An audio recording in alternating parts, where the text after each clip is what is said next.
Carl Jung identified 8 signs of an extremely rare personality type. And if you recognize even half of these traits, you're part of what I call the psychological elite. In his decades of research, Jung discovered that less than 5% of the population develops what he termed differentiated consciousness, a way of experiencing reality that most people never achieve. But here's what's fascinating. These rare individuals often spend their entire lives thinking something is wrong with them. Jung documented case after case of people with extraordinary psychological depth who had been convinced by society that their intensity, their sensitivity, their refusal to accept shallow answers were character flaws rather than signs of exceptional mental sophistication. The most shocking part? Jung realized these rare personalities aren't just different, they're evolutionarily advanced. They represent humanity's next stage of consciousness development. Join me as we descend into the depths of Jungian psychology to uncover these 8 definitive signs of rare personality types. If you recognize yourself in these patterns, everything you've been told about being too much will finally make sense, because you're not too much for the world. The world is too little for you. Because here's what Jung discovered that modern psychology still refuses to acknowledge. The traits that make you feel like an outsider aren't defects, they're upgrades. You're not broken, you're breakthrough. Jung wrote, "The privilege of a lifetime is to become who you truly are." But what if who you truly are doesn't fit into society's narrow definitions of normal? What if your intensity, your depth, your refusal to settle for surface-level existence are evidence of what I call advanced psychological architecture? Think about this from an evolutionary perspective. Throughout history, the individuals who pushed humanity forward were the ones who couldn't accept the status quo. They were the ones who questioned everything, felt everything, and saw possibilities that others couldn't even imagine. But here's the tragic irony. Society teaches these exceptional individuals to suppress their greatest strengths. You've probably been told you're too sensitive, too intense, or too complicated. But Jung understood that these supposed flaws are actually signs of what he called psychological differentiation, the rare ability to perceive and process reality at levels most people never develop. Modern neuroscience is finally catching up to Jung's insights. Dr. Elaine Aron's research on highly sensitive people shows that approximately 20% of the population has nervous systems that process sensory information more deeply. But Jung identified something even rarer: individuals whose entire psychological structure operates at an advanced level. But that's not the most extraordinary part. The most extraordinary part is that these rare personalities often hide their gifts because they've been taught to see them as burdens. You've learned to dim your light because others find it threatening. Let me reveal the first sign of what I call psychological rarity. Sign 1. You experience emotional depth that feels almost supernatural. Jung discovered something remarkable about emotional intensity. He found that certain individuals don't just feel emotions, they experience what he called affect-toned complexes that create profound psychological resonance. You don't just have feelings. Feelings move through you like symphonies, each one carrying layers of meaning that others can't access. Here's what Jung realized that most therapists miss. This isn't emotional instability, it's emotional sophistication. When you feel deeply, you're not overreacting. You're accessing what Jung called the objective psyche, layers of human experience that most people have learned to suppress. You feel the unspoken tension in rooms before anyone says a word. You carry the emotional undercurrents of every interaction because your psyche is wired for depth, not surface-level pleasantries. Jung wrote, "Everything that irritates us about others can lead us to an understanding of ourselves. But for you, everything illuminates pathways to understanding that others can't even see." Sign 2. You question reality with what I call sacred curiosity. According to Jung, Most people live what he called unconscious lives. They accept social programming without examination. But you can't help but dig deeper. Jung would have recognized you as someone with an active thinking function that refuses to accept surface explanations. You don't just ask what, you ask why. Why do people stay in relationships that diminish them? Why do we accept systems that don't serve human flourishing? Why do we pretend that shallow conversations constitute meaningful connection? Jung called this the transcendent function, the psychological ability to see beyond current limitations. While others accept the status quo, you're already envisioning what could be different, what could be more authentic, what could honor the full spectrum of human potential. But here's what I've discovered about people like you. Your questions threaten others' comfortable illusions. When you ask deep questions, you're not just seeking answers. You're challenging the psychological defenses that keep people feeling safe in their limitations. If you've ever been told you ask too many questions or think too deeply about things, comment, "My curiosity is sacred." Sign 3. You've developed what I call conscious independence. Jung said, "The most terrifying thing is to accept oneself completely." You've learned to do exactly this, not by choice, but by psychological necessity. According to Jung's research, rare personalities often develop what he called individuated consciousness earlier than others, usually through adversity. Here's what Jung understood that most people miss. Your independence isn't a defensive mechanism, it's an achievement. You've learned through experience that depending on others for your sense of worth is psychological quicksand. So you built yourself from the ground up. You stood up, often alone, and created an identity that couldn't be taken away by someone else's opinion or absence. Jung called this process individuation, the psychological journey toward becoming whole.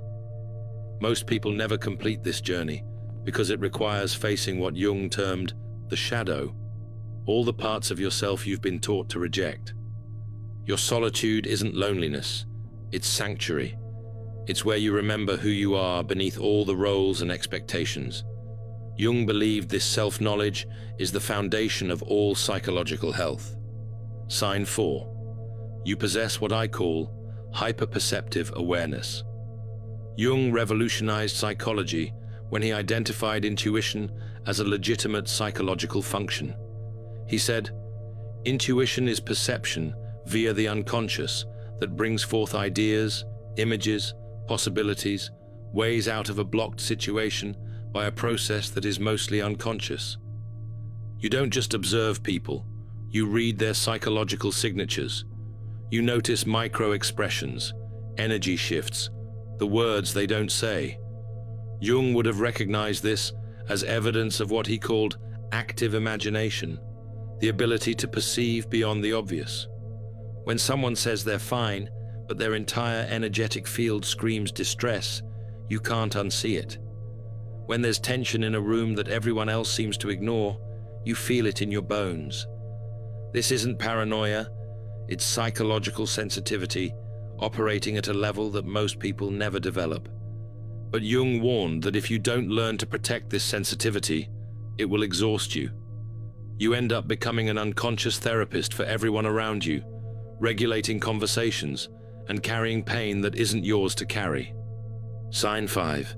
You crave meaning over everything else. Jung observed, "The privilege of a lifetime is to become who you truly are." But what if being true to yourself means rejecting everything society tells you to want? Jung discovered that certain personalities are psychologically incapable of living inauthentic lives. You don't choose meaning over popularity. Your psyche demands it. You've probably tried living for external validation, following scripts, playing expected roles. But Jung would have recognized the symptoms immediately. That gnawing emptiness, that sense of betraying something essential, that quiet desperation beneath any applause. According to Jung, when you live against your psychological type, you don't just feel uncomfortable, you develop what he called neurotic symptoms. Your psyche literally rebels against inauthenticity. You can't pretend that shallow goals matter. You can't get excited about achievements that lack substance. You can't build relationships based on convenience rather than connection.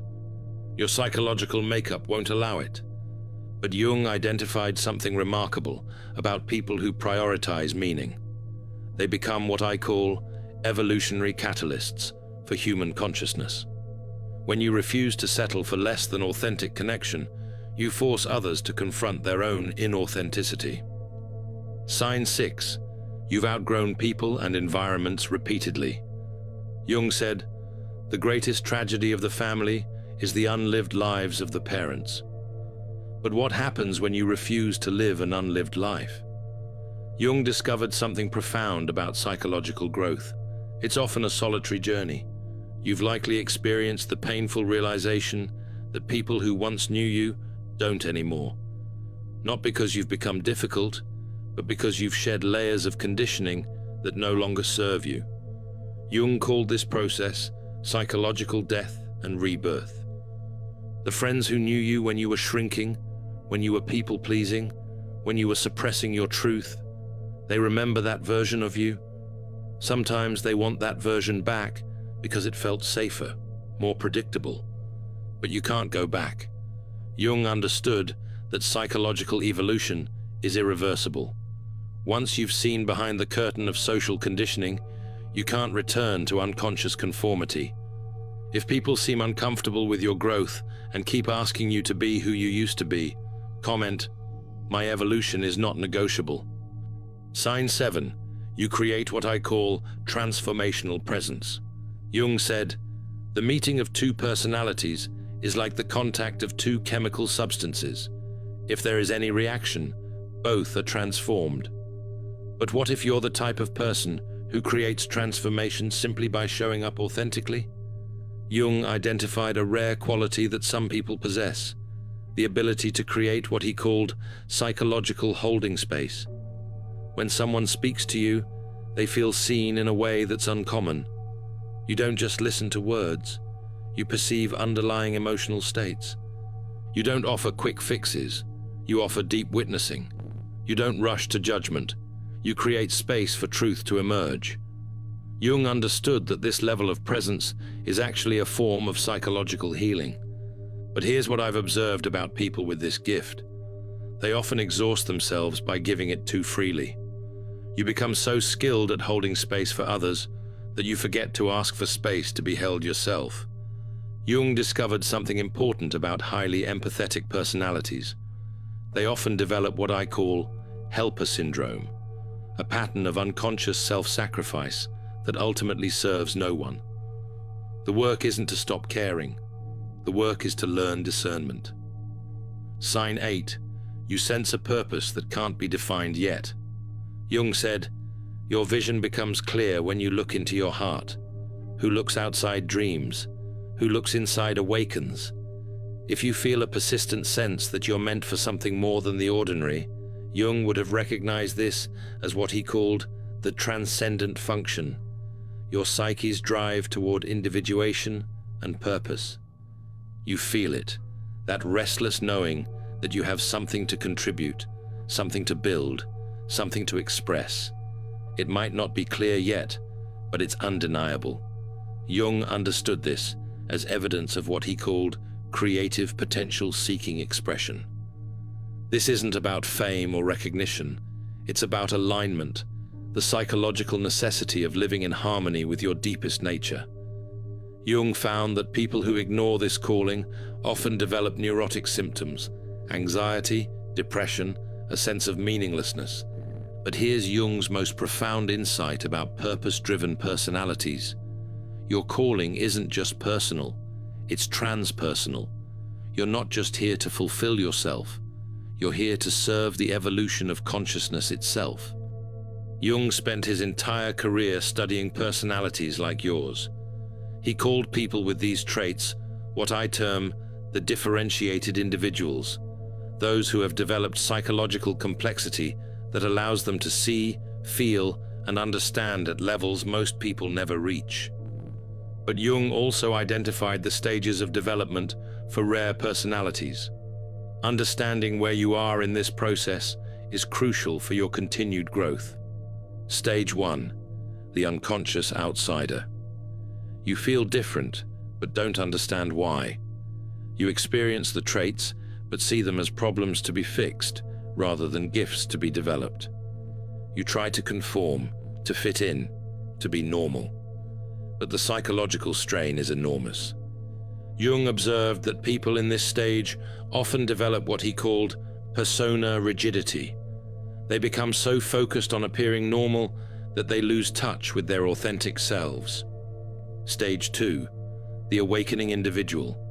You begin to recognize your traits as potentially valuable rather than problematic. You start to understand Jung's concept of psychological types and see where you fit. You begin the process of what Jung called shadow integration, owning the parts of yourself you've been taught to reject. This is where you stop apologizing for your depth and start owning it. You begin to set boundaries with people who want to dim your light. You start seeking out others who can match your level of authenticity. Stage 3. The individuated consciousness. You've fully integrated your rare traits into a coherent identity. You understand your purpose and live it consciously. You've developed what Jung called psychological wholeness, the ability to be authentically yourself while remaining connected to others. At this stage, you become what I call a beacon for other rare souls. You don't just live authentically, you give others permission to do the same. You become a catalyst for collective consciousness evolution. If you're ready to stop hiding your rare traits and start owning them completely, comment, "I am psychologically rare and proud." But Jung warned about something crucial that most people with rare personalities never learn. You must integrate your shadow, or your gifts become your prison. What do I mean by this? Even rare personalities have unconscious aspects that can sabotage their growth. Jung identified several shadow patterns common to psychologically advanced individuals. The superiority complex. Shadow, you begin to see your rarity as evidence that you're better than others rather than simply different. This leads to isolation and arrogance. The messianic shadow. You become convinced that it's your job to wake up or heal everyone around you. This leads to burnout and resentment when others don't appreciate your efforts. The martyrdom shadow. You begin to believe that being rare means being destined to suffer, that your depth requires sacrifice of happiness or connection. Jung understood that shadow integration is essential for psychological health. The goal isn't to eliminate these tendencies, but to make them conscious so they don't unconsciously control your behavior. True psychological rarity includes the wisdom to know when to share your gifts and when to preserve them, when to lead and when to follow, when to speak truth and when to remain silent. Jung made a profound observation about rare personalities in relationships. They either attract people who want to possess their light or people who are threatened by it. Understanding this pattern is crucial for building authentic connections. The light seekers. These are people who are unconsciously drawn to your energy but haven't done their own inner work. They want you to be their therapist, their guru, their source of meaning. They love your gifts, but not necessarily you as a complete person. The light dimmer. These are people who feel threatened by your intensity and constantly try to get you to tone down, be more reasonable, or stop making everything so complicated. They're often unconsciously triggered by your authenticity because it highlights their own inauthenticity. The light matcher. These are the rare individuals who have done their own psychological work and can meet you at your level of depth without needing to consume or diminish you. They celebrate your rarity while maintaining their own psychological sovereignty. Jung discovered something beautiful about rare personalities who learn to navigate relationships consciously. They become mirrors that help others see their own potential for psychological development. The key is learning what Jung called psychological discrimination, the ability to discern who is capable of authentic relationship and who is seeking something else from you. But here's what Jung understood that changes everything. With psychological rarity comes responsibility. You're not just different for your own benefit. You're different in service of human evolution. Jung believed that individuals with rare personalities serve as bridges between the unconscious and conscious realms of human experience. Through your depth, your questions, your refusal to accept shallow answers, you help humanity grow. This is why you can't settle for ordinary. This is why surface-level connections feel empty. This is why you'd rather be alone than pretend. Your psyche knows you have work to do, and that work requires authenticity, depth, and courage. But Jung also warned about what I call psychological inflation, the danger of believing that being rare makes you superior rather than simply responsible. The key is holding both humility and power, understanding that you're special without believing others are less valuable. Your sensitivity isn't a weakness to be managed, it's intelligence to be applied. Your intensity isn't too much, it's exactly what certain situations require. Your refusal to settle isn't difficult, it's necessary for the evolution of consciousness. Jung made a startling prediction about rare personalities. As humanity evolves, more people will develop these traits.